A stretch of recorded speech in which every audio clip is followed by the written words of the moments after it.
Okay, so we're gonna try something called offset protocol or offset loading, and we're gonna combine it with the bench press tool here from Advanced Muscle Mechanics. Offset loading, it's really intense. It doesn't take much load to create a very strong training stimulus. And basically what's happening is you have to synchronize both sides of your body, even though the loads are different. It requires a lot of motor control, a ton of stability, a lot of core activation, and an insane amount of full body tension. So I'm gonna demonstrate this real quick. I don't have much weight on here, but it's still gonna do the job. So I'm gonna take this weight off. Right there, even taking that off, I can feel everything activate right there. Because right now, if I didn't stay tight, it would literally want to pull me off the bench. So I'm gonna have to fire everything.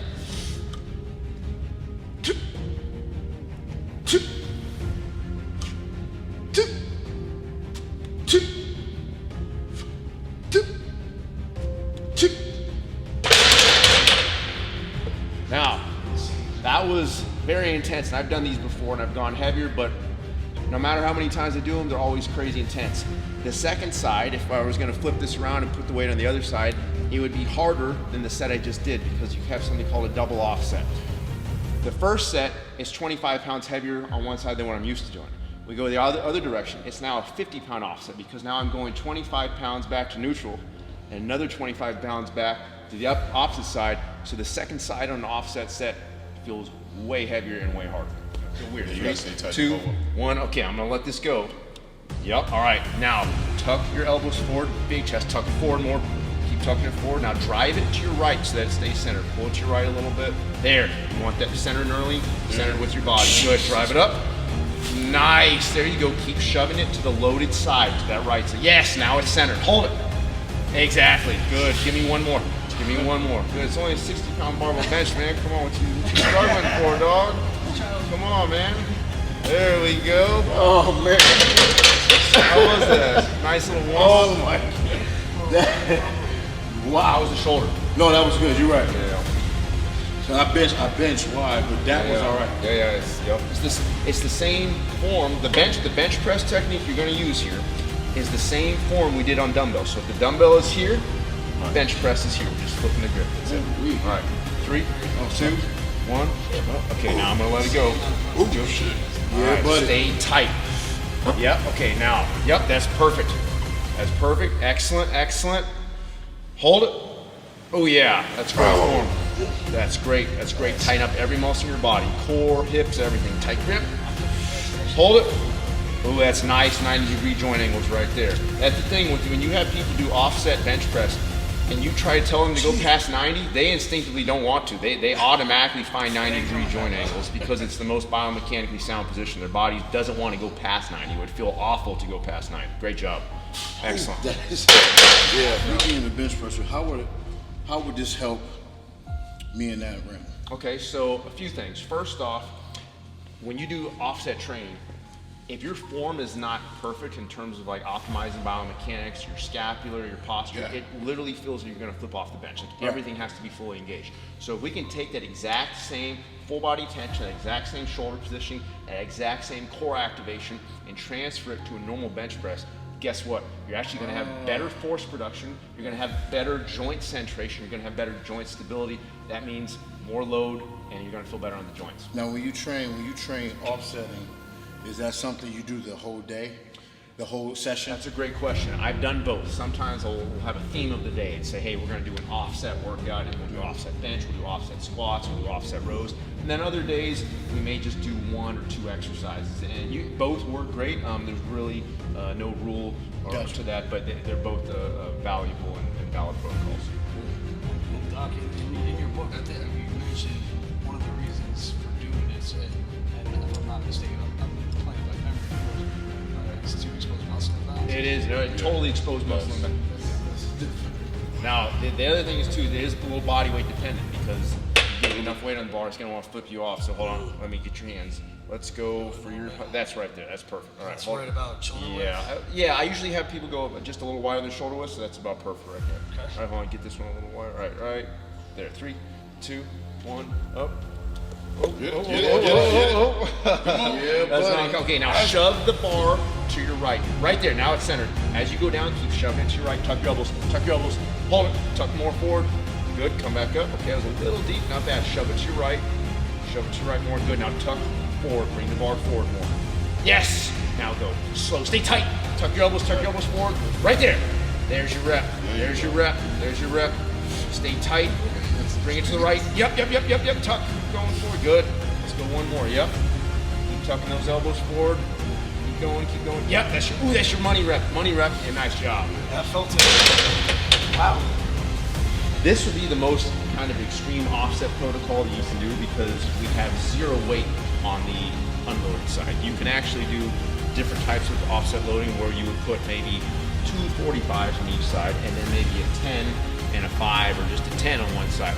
And that's not nearly as significant of an offset, and it would actually be easier than what you just did here. Right. But what it does is allows you to get some overload and a little bit of an offset challenge, just enough to kind of cue your body to stay tight. So both are good. We're doing the more extreme version so you guys can kind of feel and appreciate what the offset load is about. All right, here we go. 3 is the second side. Second side is always harder because it's double offset. 3, 2, 1. Okay, you got it?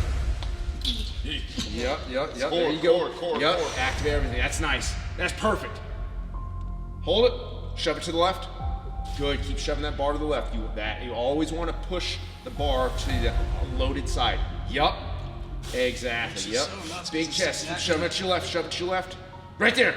Hold it. Good. Last one. Stay tight. Tight grip. Hold it. Nice job. That's crazy too. Pushing it to the loaded side because it's put your brains down. Yeah, exactly. You know, it's like, oh, the weight's over there. That almost pulled me off. Yeah, I know. The whole point is you got to keep it centered, and it instinctively wants to shift towards the non-working, that you have to push it towards the working side. And just keep it centered. That's crazy. Go ahead and drop it, Sam. That really gives you appreciation for that too. Oh yeah. Be the first turd to drop it. Okay, that looks good. All right, 3, 2, 1. Good. All right. There we go. That's great form. Good. Perfect. Yeah, that's centered. That piece of knurling is centered right with his body.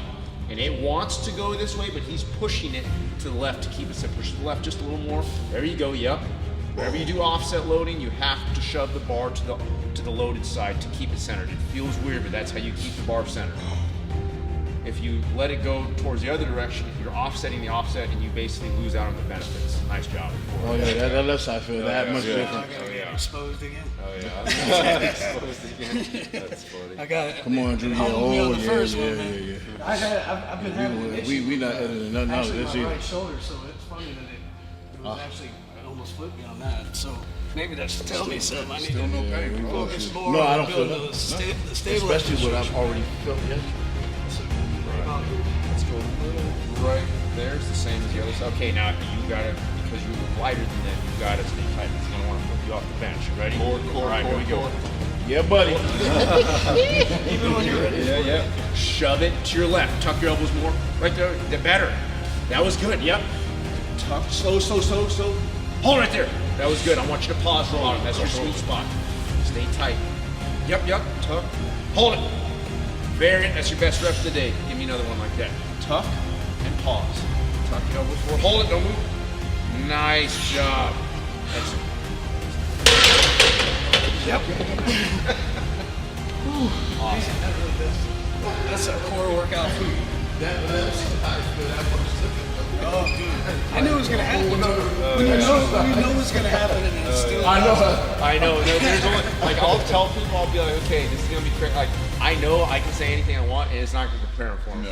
No, it's just not. No, that's I can say anything. I had no idea. Your brain, your nervous system is calibrated to this direction. It's so not nice. one to go there. That really gives you appreciation.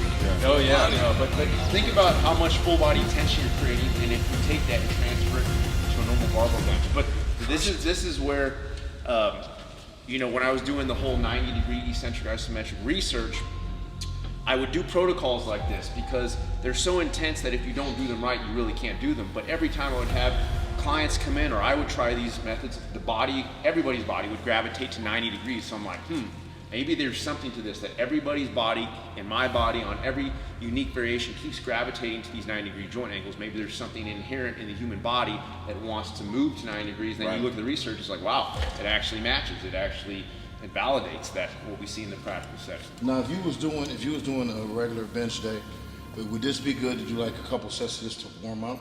That would be probably one of the best warm-ups that you could do because first off, you get a ton of blood flow warming up the joints, but you're also kind of creating this optimal neural groove. So Cueing everything put you up. on Exactly. And then when you go to normal bench, it's not only going to feel lighter because everything's still activated, but your technique's going to feel that much more locked in.